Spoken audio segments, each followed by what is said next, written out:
तो नेक्स्ट है हमारे पास 12.2। अब 12.2 में हमें क्या कह रहा है, एन ऑब्जेक्ट 30 सेंटीमीटर टार। ये ऑब्जेक्ट है, उसकी हाइट कितनी है 30 सेंटीमीटर। तो इधर हम लिख लेते हैं गिवन डाटा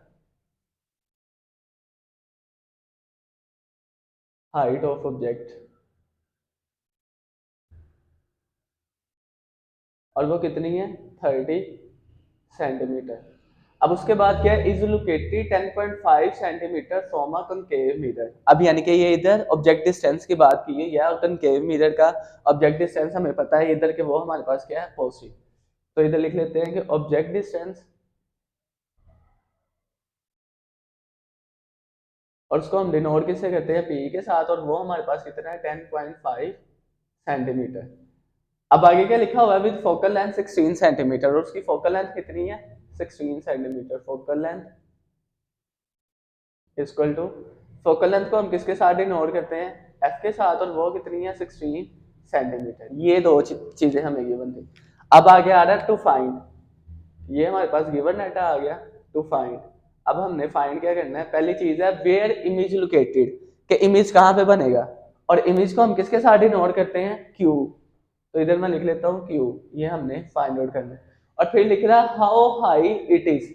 अब ये जो है ना, ये जैसे मैंने लिखा कि H I height of image और H naught height of object, इधर हमें क्या दिया हुआ है हाइट ऑफ ऑब्जेक्ट, और ये दूसरा ऊपर क्या आता है हाइट ऑफ इमेज, यानी कि इमेज की हमने ये वाली हाइट फाइंड करने को कह रहे हैं, height of image, height of image, और उसको हम किसके साथ डिनोट करेंगे एच आई के साथ, और ये हमने क्या करना है फाइंड आउट करना है। तो अब हम इसका इधर लिख लेते हैं सोल्यूशन। फिर दोबारा से यही वाला फार्मूला हम लगाएंगे कि 1/f equal to 1/p plus 1/q। इधर हमें पी क्यू दिया हुआ था तो एफ हमने फाइंड किया था, इधर हमें पी और एफ दिया हुआ है, और हम क्या फाइंड आउट करेंगे क्यू। इधर लिख लें 1/f equal to 1/p plus 1/q। अब 1/f की वैल्यू हमें कितनी दी हुई है, 1/f कितना है कि f कितना है 16, तो ये आ जाएगा 1 by divided by 16 equal to, और p कितना है 10.5, 1 डिवाइडेड बाय 10.5, और ये प्लस 1/q। q हमने क्या करना है फाइंड आउट करना है। अब ये q फाइंड आउट करना है, तो इसको हम इधर ही रहने देते हैं, ये 1/10.5 प्लस का, तो उधर जाए क्या हो जाएगा माइनस का, तो ये आ जाएगा 1 divided by 16 minus 1 divided by 10.5 equal to 1/q। अब इधर आपने एक चीज देखनी है कि ये सेम टू सेम ये वाला सिनेरियो बन गया इधर तक। अब इधर ये 10 था, और ये इधर क्या था 5, इधर 16 और इधर क्या है 10.5। पहले तो हम इसका पॉइंट खत्म करें, तो अगर इसका पॉइंट खत्म करें तो ये इसको मैं इधर करता हूँ रफ, तो ये आएगा कि 1 डिवाइडेड बाय 10.5 ये वाली वैल्यू है। इसका अगर हम पॉइंट खत्म करें तो ये क्या होगा कि ये वाला पॉइंट अगर हम खत्म करें तो इसका लगता है 1, और आगे जो जितनी वैल्यूज होती हैं उतनी जीरो, आगे एक वैल्यू है तो एक जीरो। अब एक डिवाइड ये है, एक डिवाइड ये है, और इसके नीचे अब क्या है 1, और एक डिवाइड मतलब ये भी बन गया। अब पहली वैल्यू ये आई कि 1 डिवाइडेड बाय 10.5, और इस डिवाइड को अगर हम मल्टीप्लाई में चेंज करें तो ये क्या बन जाएगा, ये 1 ऊपर चला जाएगा और 10 किधर आ जाएगा नीचे। अब इसका एक और भी तरीका है, इस तरह से भी कर सकते हैं, और एक भी और भी तरीका है कि ये जो सा जब दो दफा डिवाइड का साइन आ जाए, कि एक डिवाइड ये है एक डिवाइड ये, तो जो सी नीचे वाली वैल्यू होती है वो किधर शिफ्ट हो जाती है ऊपर, और इसका पॉइंट खत्म हो जाएगा, और ये क्या बन जाएगी 105। यानी कि इसको अगर हम लिखे तो ये 10 ऊपर चला गया, और इसका पॉइंट खत्म हो गया, तो ये क्या बन गई 105। अब इसको मैं इस तरह से लिखूंगा कि 1/16 माइनस 10/105 इक्वल टू 1/q। क्या किया है कि 1/16 एज इट इज है, माइनस इसका 10.5 था, तो ये पॉइंट खत्म किया, उसका लगा 1, और आगे जितने डिजिट हो उतने हम जीरो लगाते हैं, तो एक था तो जीरो।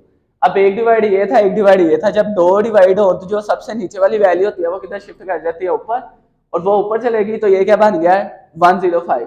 तो ये 10.5 की जगह क्या आ गया 10 ऊपर चला गया, और वो क्या आ गया 105।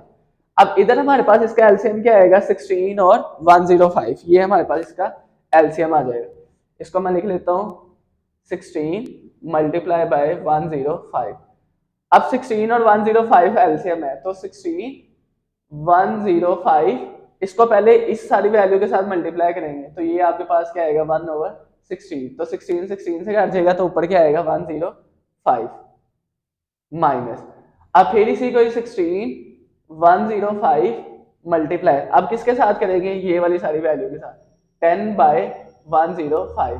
तो ये 105 से काट देगा और 16 को किससे मल्टीप्लाई करेंगे, 10, और 16 को 10 से मल्टीप्लाई करें, 16 मल्टीप्लाई बाय 10, तो ये आपके पास क्या आ जाएगा 160, तो इधर क्या आ जाएगा 160 और इक्वल टू 1/q।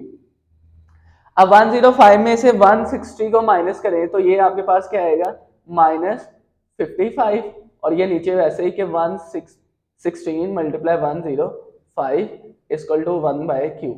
अब हम क्या करेंगे कि इन दोनों को मल्टीप्लाई करेंगे और फिर जो आंसर आएगा उसको इसके साथ डिवाइड करेंगे, और ये वाला माइनस वैसे, इसको मैं लिख लेता हूँ कि q। अब इसका अगर मैं डायरेक्ट लिखूं तो ये हमारे पास आएगा कि ये q को मैं ऊपर ले जाता हूँ, ये वाला जो सा माइनस है ये वैसे आ जाएगा, और ये दोनों वैल्यूज भी ऊपर चले जाएंगे कि 16 मल्टीप्लाई बाय 105 और ये 55 है, तो ये किधर आ जाएगा, इधर नीचे। अब इसको अगर आगे करें q इक्वल टू ये माइनस एज इट इज, अब पहले इन दोनों को मल्टीप्लाई करें और फिर 55 के ऊपर डिवाइड करें, 16 को 105 के साथ मल्टीप्लाई करें तो क्या आता है,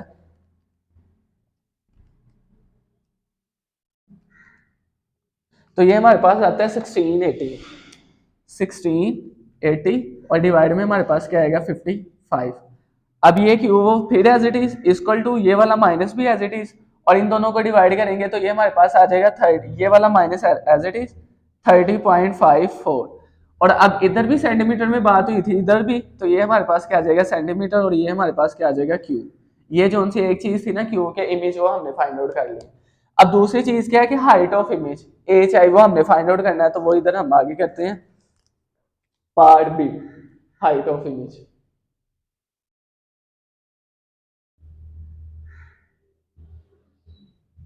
इमेज एच आई, अब उसके लिए हमें यही वाला फार्मूला लिखना पड़ेगा, m equal to H I over H naught, m equal to H I over H O equal to Q over P. अब एच आई हमारे पास क्या है हाइट ऑफ इमेज, और एच ओ क्या है हाइट ऑफ ऑब्जेक्ट, और Q क्या है हमारे पास इमेज, और पी हमारे पास क्या है ऑब्जेक्ट का डिस्टेंस।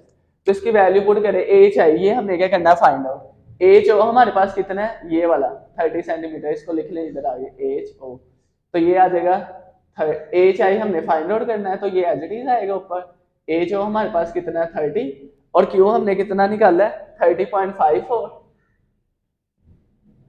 और पी हमें कितना दिया हुआ है 10.5। अब इसमें क्या होगा कि एच आई हमने फाइंड करना है, ये 30 डिवाइड हो रहा है उधर जाएगा उसके साथ क्या हो जाएगा multiply, H I equal to 30.54 multiply by 30, और इसके डिवाइड में क्या आ जाएगा 10.5। अब पहले इन दोनों को मल्टीप्लाई करेंगे फिर जो आंसर आएगा इस पे डिवाइड, तो 30.54 को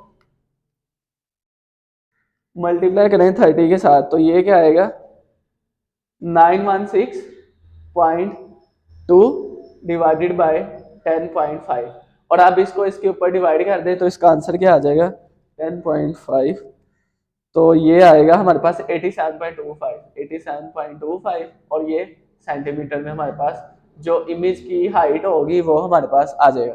तो ये था हमारा आज का लेक्चर।